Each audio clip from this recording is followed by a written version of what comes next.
In the world of football, there are moments that define eras, a glorious age that captivates fans, sparks rivalries, and creates legends. But all good things must come to an end, and so it is with the football generation that we grew up with. Ever since the game of football was created, there have been many incredible generations, but none compares to the one of the last 10 to 15 years. Until we talk about the rivalry that made us fall in love with football, that's the case of younger people, of course, we need to mention some of the most iconic generations and rivalries from the 1900s. In the late 1900s and early 2000s, football had already become the most followed sport in the world. In this generation, there were rivalries between players from all possible positions. Arsenal versus Manchester United was the most important game in that period, as Sir Alex Ferguson and Arsene Wenger were the best managers in the world. This derby was all about Roy Keane versus Patrick Vieira, two leaders who could play amazing and put a nasty tackle from now and then. While these two were busy to tackle every opponent, Ruud van Nistelrooy and Thierry Henry were busy scoring goals. The two strikers were pushing each other to score ridiculous numbers of goals. In the 2002-2003 season, van Nistelrooy scored 44 and won the league, and Henry replied next season with 39 goals and the unbeaten Premier League season. Another incredible rivalry of the early 2000s was Ronaldinho versus Zidane. They played for Barcelona and Real Madrid, and we all know how big of a rivalry is between these clubs.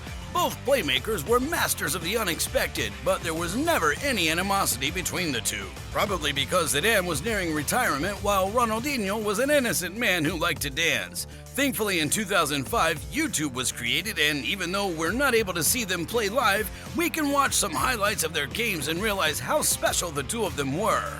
All these rivalries made the late 1900s and early 2000s generation a very good one, but from 2009, when Cristiano Ronaldo moved to Real Madrid, we were blessed with the best rivalry and generation of all time. The period from 2009 to 2019 was named the Golden Decade, or the Decade of the Two Superstars.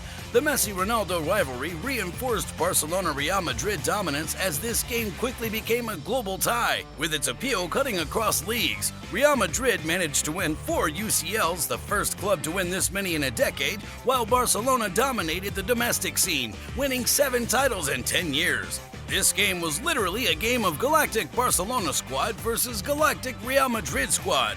Xavi, Iniesta, and Busquets was voted as the best midfield of all time.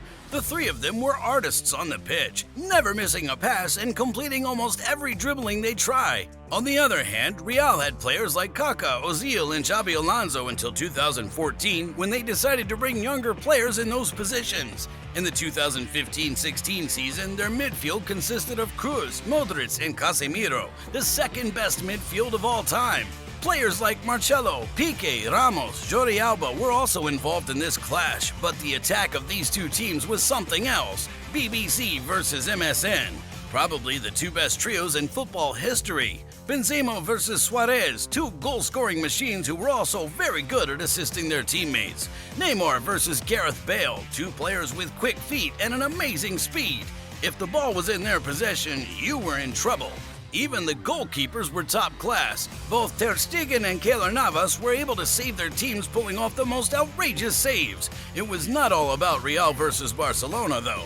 Generally speaking, forwards and attacking midfielders have dominated the narrative in this decade. Hazard, Agüero, Rooney, Van Persie being the most popular examples. Towards the mid-decade, the importance of defensive midfielders like Kanté, Fernandinho, Yaya Touré, or Essien came into prominence. At the end of this decade, defenders and goalkeepers were transferred on record-breaking fees. Van Dijk for $84.7 million, Kepa for $80, Harry Maguire for $87 are only a few of the players transferred for exorbitant fees. This decade started with bright minds like Xavi, Iniesta, Pirlo inching toward the twilight of their careers. Their exit made Ronaldo and Messi leave their teams too. Now the generation of Mbappe, De Jong, Haaland, Bellingham, and Pedri is trying to reach their levels, but it will not be easy. As we're close to finish 2023 and start 2024, let's see where the footballers that we grew up with are. Xavi retired and now he's the coach of Barcelona, doing a very good job. Pirlo is the manager of Sampdoria. Bale is retired. Hazard, Agüero, Rooney, Ozil, and Piqué retired as well, even though they're not that old for football. Iniesta is still playing at 39 years old at Emirates Club in the United Arab Emirates. There are also a lot of players that are playing in the Saudi League. The most important one is Cristiano Ronaldo from Al Nassr. Benzema, Kanté, Fabinho, and Neymar took this path too.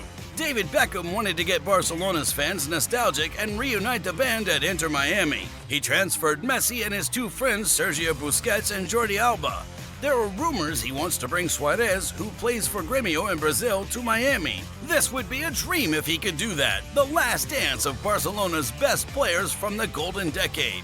There are players that decided to stay in Europe so we can enjoy them play until retirement. Modric at 38, Cruz at 33, and Carvajal at 31 are still playing at Real Madrid. Casemiro at 31 and Varane at 30 are playing at Manchester United. Thiago, who's such a talented player at 32, is under contract with Liverpool, but he played a little bit over 60 games in 3 years for them as he's getting injured a lot. Iker Casillas and Gianluigi Buffon were the best goalkeepers from that decade, but now they're retired as well.